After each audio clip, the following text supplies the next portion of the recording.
राधे राधे दोस्तों, जय Shri Krishna. Welcome to my YouTube channel. आज के इस वीडियो में हम आपको पौष पूर्णिमा की व्रत कथा सुनाने वाले हैं। तो दोस्तों, राधा कृष्णा चैनल पर आप सभी का स्वागत है दोस्तों। तो वीडियो शुरू करने से पहले आप सभी कमेंट बॉक्स में जय श्री कृष्णा लिख दीजिएगा। तो चलिए दोस्तों, वीडियो शुरू करते हैं। पौष पूर्णिमा शुक्ल पक्ष का 15वां दिन है। यह महीने में एक बार आती है। इस तरह पूरे साल में कुल 12 पूर्णिमा होती है।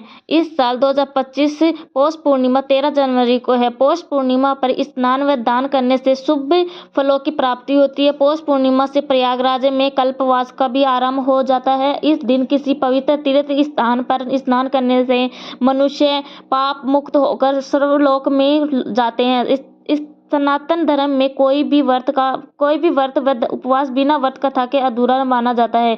इसलिए पौष पूर्णिमा का व्रत करते समय भी कथा अवश्य पढ़नी चाहिए। आइए जानते हैं पौष पूर्णिमा व्रत कथा के बारे में। एक बार यशोदा मैया ने श्री कृष्ण से कहा कि तुम पूरे संसार के पालन करता हो। आज तुम मुझे कोई ऐसा व्रत बताओ जिससे करने से किसी भी स्त्री को विधवा होने का भय न रहे तथा इससे मनुष्य की भी सभी मनोकामनाएं पूर्ण हो। श्री कृष्ण बोलते हैं कि माता, आपने बहुत ही सुंदर प्रश्न पूछा है। मैं आपको इसके बारे में विस्तार पूर्वक बताता हूँ। सौभाग्य प्राप्ति के लिए महिलाओं को 32 पूर्णमासियों के व्रत को करना चाहिए। इससे उनकी सभी मनोकामनाएं पूर्ण होती है और उन्हें सौभाग्यवती होने का आशीष मिलता है। अब मैं आपको इससे जुड़ी हुई कथा सुनाता हूँ। एक भूमंडल पर एक अत्यंत प्रसिद्ध राजा चंद्रहास से पालित अनेक प्रकार के रत्नों से परिपूर्ण कात्तिका नाम की एक नगरी थी। वहां पर एक धनेश्वर नाम का एक ब्राह्मण था और उनकी स्त्री अति सुशीला रूपवती थी। दोनों ही उस नगरी में बड़े प्रेम के साथ रहते थे। घर में धन धान्य आदि की कमी नहीं थी, लेकिन उसको एक बड़ा दुख था कि उसकी कोई संतान नहीं थी। इस कष्ट में वह अत्यंत दुखी रहते थे। एक दिन एक बड़ा तपस्वी योगी उस नगरी में आया। वह योगी उस ब्राह्मण के घर को छोड़कर अन्य सब घरों में भिक्षा लाकर भोजन किया करता था, लेकिन रूपवती से वह भिक्षा नहीं लिया करता था।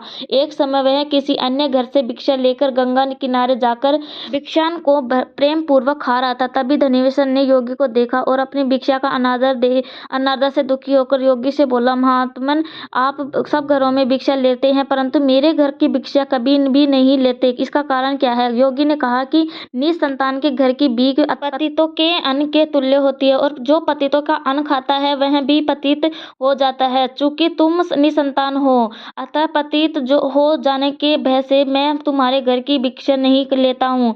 धनेश्वर यह बात सुनकर अपने मन में बहुत दुखी हुआ और हाथ जोड़कर योगी के पैरों में गिर पड़ा तथा आर्त भाव से कहने लगा, हे महाराज, यदि ऐसा है तो आप मुझको पुत्र प्राप्ति का उपाय बताइए। आप सर्वज्ञ हैं, मुझ पर अवश्य ही यह कृपा कीजिए। धन की मेरे घर में कोई कमी नहीं, परंतु मैं पुत्र न होने के कारण अत्यंत दुखी हूँ। आप मेरे इस दुख का हरण करें, आप सामर्थ्यवान हैं।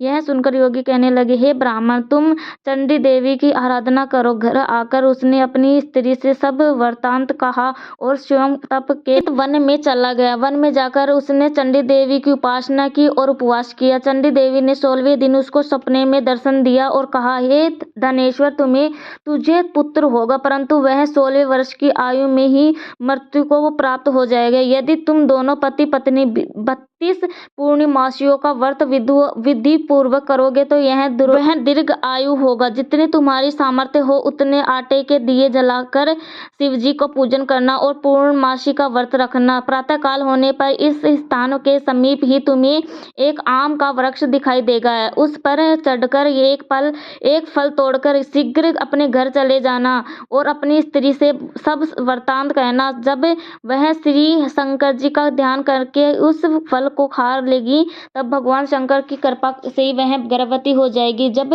वह ब्राह्मण प्रातः काल उठा तो उसने उस स्थान के पास ही एक आम का वृक्ष देखा जिस पर एक आम का फल लगा हुआ था। उस ब्राह्मण ने उस आम के वृक्ष पर चढ़कर उस फल को तोड़ने का प्रयत्न किया, परंतु कई बार प्रयत्न करने पर भी वह वृक्ष पर न चढ़ पाया।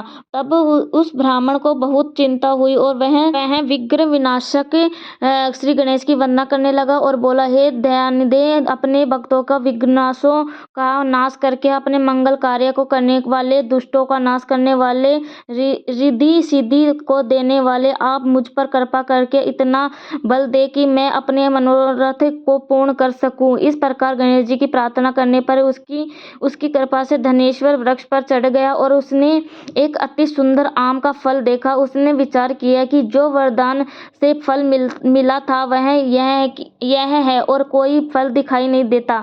इस धनेश्वर ब्राह्मण ने जल्दी से उस फल को तोड़कर अपनी स्त्री को लाकर दिया और उसकी स्त्री ने अपने पति के कथनानुसार उस फल को खा लिया।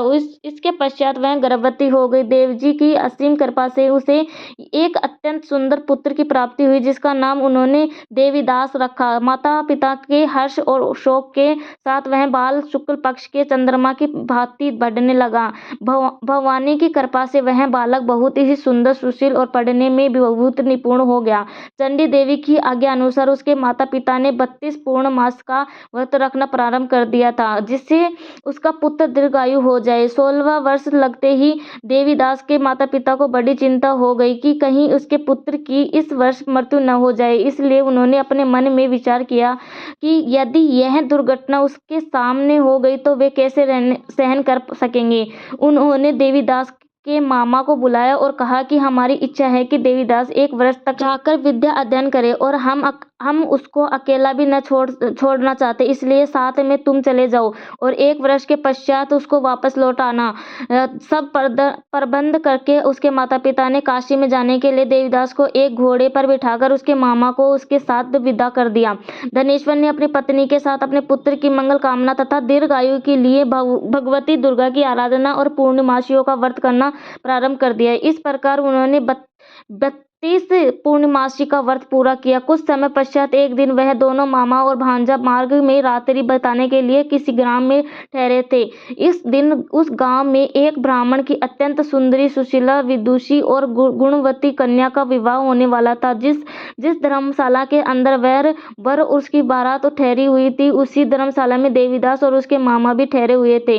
संयोग वंश कन्या को तेल आदि चढ़ाकर मंडप आदि का कार्य किया जा रहा था, लेकिन लगन के समय वह वर को धनवांत हो गया। इस कारण वर के पिता ने अपने कुटुंबियों से परामर्श करके निश्चय किया कि यह देवीदास मेरे पुत्र जैसा ही सुंदर है, मैं इसके साथ ही लगन करा देता हूँ और बाद में विवाह के अन्य कार्य मेरे लड़के के साथ हो जाएगा। ऐसा सोचकर उन्होंने देवीदास के मामा को जाकर बोला कि तुम थोड़ी देर के लिए अपने भांजे को हमें दे दो, जिससे विवाह के लगन के सारे कर्तव्य सुचारू रूप से हो सके। तब उसका मामा कहने लगा कि जो कुछ कन्यादान के समय वर को मिले वह सब हमें दे दिया जाएगा, तो मेरा भांजा इस बारात का दूल्हा बन जाएगा। यह बात वर के पिता ने स्वीकार कर ली और उसने अपने भांजे को वर बनने के लिए भेज दिया और उसके साथ सब विवाह कार्य रात्रि में विधि पूर्वक संपन्न हो गया। पत्नी के साथ वह भोजन न कर सका और अपने मन में सोचने लगा कि न जाने यह कैसी स्त्री होगी। वह एकांत में इसी सोच में पड़ गया तथा उसकी आंखों में आंसू आ गए।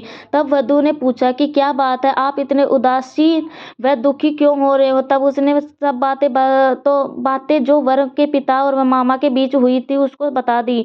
तब कन्या कहने लगी कि यह ब्राह्मण विवाह विपरीत कैसे हो सकता है। देव, ब्राह्मण और अग्नि के सामने मैंने आपको ही अपना पति मनाया है, इसलिए आप ही मेरे पति है। मैं आपकी ही पत्नी रहूंगी, किसी अन्य की कदापि नहीं। तब देवीदास ने कहा, ऐसा मत करिए, क्योंकि मेरी आयु बहुत कम है, मेरे पश्चात आपकी क्या गति होगी। इन बातों को अच्छी तरह विचार लो। परंतु वह विचार वाली स्त्री थी, बोली कि जो आपकी गति होगी वही मेरी गति होगी। हे स्वामी, आप उठिए और अपने आप भोजन करिए, आप निश्चय ही भूखे होंगे। इसके बाद देवीदास और उसकी पत्नी दोनों ने भोजन किया तथा शेष रात्रि में वे सोते रहे। प्रातःकाल देवीदास ने अपनी पत्नी को 3 नगों से जुड़ी हुई एक अंगूठी दी, एक रुमाल दिया और बोला, हे प्रिय, इसे लो और संकेत समझकर स्थिर चित्त हो जाओ। मेरे मरण और जीवन जानने की एक पुष्प वाटिका बना लो, उसमें सुगंधित वाली एक नव मालिका लगा लो और उसको प्रतिदिन जल से सिंचा करो और आनंद के साथ खेलो कूदो तथा उत्सव मनाओ। जिस समय और जिस दिन मेरा प्राणात होगा ये फूल सूख जाएगा और जब ये फिर हरे हो जाए तो जान लेना कि मैं जीवित हूँ। यह समझा कर वह चला गया। प्रातःकाल होते ही वहां पर गाजे बाजे बजने लगे और जिस समय विवाह के कार्य समाप्त होने के लिए वर और तथा सब बाराती मंडप में आए तो कन्या ने वर को भली प्रकार से देखकर अपने पिता से कहा कि यह मेरा पति नहीं है, मेरा पति वही है जिसके साथ सत्र में मेरा प्राणी ग्रहण हुआ था। इसके साथ ही मेरा विवाह नहीं हुआ। यदि यह वही है तो बताइए कि मैंने इसको क्या दिया। मधुपरक और कन्यादान के समय जो मैंने आभूषण आदि दिए थे उन्हें दिखाए तथा रात में मैंने क्या गुप्त बातें कही थी वह सब सुनाइए। पिता ने उसके कथन अनुसार वर बुलाया गया। कन्या की यह सब बातें सुनकर वह कहने लगा कि मैं कुछ नहीं जानता। इसके पश्चात लज्जित होकर वह वहां से चला गया और सारी बारात भी अपमानित होकर वहां से लौट गई। भगवान श्री कृष्ण बोले, हे माता, इस प्रकार देवीदास काशी विद्या विधान के लिए चला गया। जब कुछ समय बीत गया तो काल से प्रेरित होकर एक सर्प रात्रि के समय उसको डसने के लिए वहां पर आया। उसने विष घर के प्रभाव से उसने शयन का स्थान चारों ओर से विष से विषैला हो गया, परंतु व्रत के प्रभाव से उसको काट न पाया क्योंकि पहले ही उसकी माता ने 32 पूर्णिमा का व्रत रखा था। इसके बाद मध्य रात्रि के समय स्वयं काल वहां पर आया और उसके शरीर से उसके प्राणों को निकालने का प्रयत्न करने लगा। इससे वह मूर्छित होकर पृथ्वी पर गिर पड़ा। भगवान की कृपा से उसी समय पार्वती जी के साथ भगवान शंकर वहां पर आ गए।